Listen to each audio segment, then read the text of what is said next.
Okay, mga kapatid, ngayon ay Sunday morning at tayo ay magsisimba.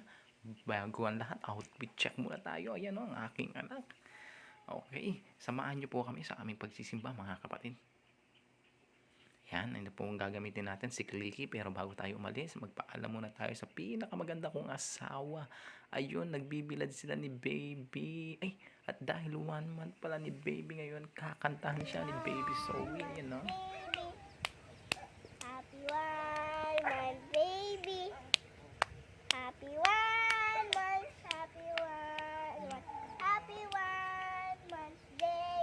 Diba? Sweet ni Baby Zoe. At syempre, hindi mawawala ang ating product. Ayan, ang sabon na nakakaputi at nakakawala ng mga tagyawat, nakaka-moisturize pa. Kaya tara na, alis na tayo.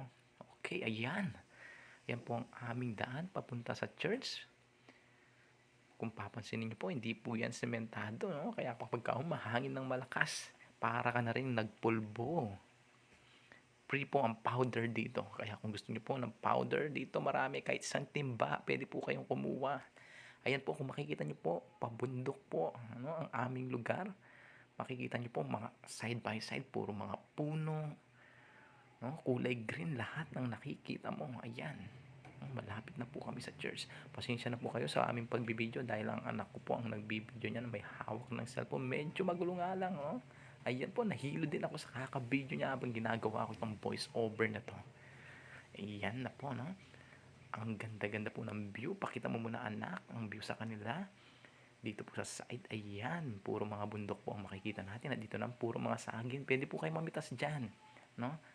Basta magpaalam lang po kayo sa may-ari ng mga saging na yan. Ayan, malapit na po tayo sa church. Uy, may nauna pa sa atin, mga baka. Buti pa yung mga baka, maagang magsimba. Ayan po, nandito na po kami. Welcome to Jesus Church Bamba. Ayan po, maganda kong anak. Oh. At dito po, nag-sermon na si Pastor Fidel. Ayan, ang kanya pong topic, honor your pastor. No? Kailangan alam natin kung paano natin i-honor ang ating mga pastor. At ayan na po, sumingit po ako dito dahil ako po closing prayer. Kasi ninyo po, nakataas po ang kamay ni Moises na nanalo po yung mga Israelites. No?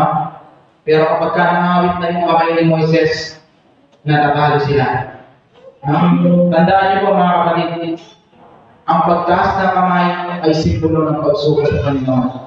Kapag ka yung buhay nakasuko sa Panginoon, hindi ka matatalo kapatid. No? Tandaan niyo yan. When you have surrendered life, you are victorious. No? You will become victorious. Magtatagumpay ka, anuman ang pangarap mo kapag ka yung buhay mo surrendered sa Panginoon. Kapatid, nakaka-bless po talaga, no? Kapag ka mayroong tao na nagko-correct sa'yo. Ibig sabihin po, mahal na mahal ka ng tao na yon.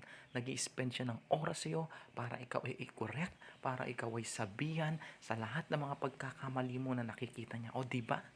Ganyan po magmahal ng isang pastor. Ayaw niya po kayong mapahamak. O dito po, pagkatapos po ng preaching, ayan na po, kainan na po tayo. Ayan po yung mga magaganda po naming at mapapogi naming anak. Yung mga youth, ayan o. At ito po ang pinakamaganda dyan. Ayan o, sumingit pa po talaga siya. Talaga sumilip pa siya sa vlog. Di ko po napansin na tapos na pala ang ating video. So like and subscribe po sa inyo. Thank you for watching mga kapatid. God bless and double shalom.